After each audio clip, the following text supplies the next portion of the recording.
Numbers chapter 30. Moses said to the heads of the tribes of Israel, "This is what the Lord commands.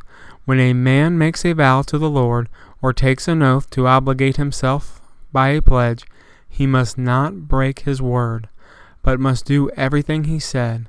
When a young woman, still living in her father's house, makes a vow to the Lord or obligates herself by a pledge, and her father hears about her vow or pledge, but says nothing to her, then all her vows and every pledge by which she is obligated herself will stand. But if her father forbids her when he hears about it, none of her vows or the pledges by which she obligated herself will stand. The Lord will release her because her father has forbidden her. If she marries after she makes a vow, or after her lips utter a rash promise by which she obligates herself, and her husband hears about it, but says nothing to her, then her vows or pledges by which she obligated herself will stand.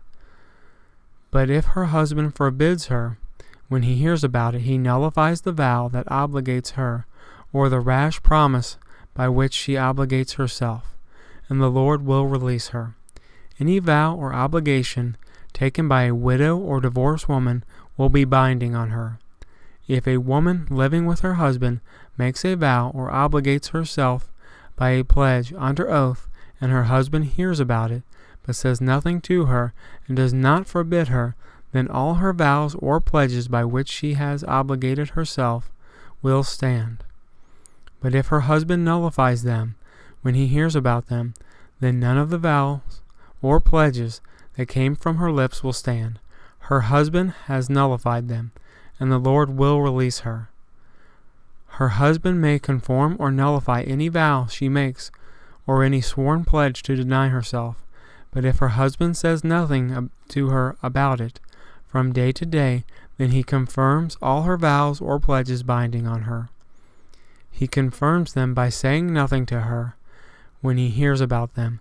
If, however, he nullifies them some time after he hears about them, then he is responsible for her guilt.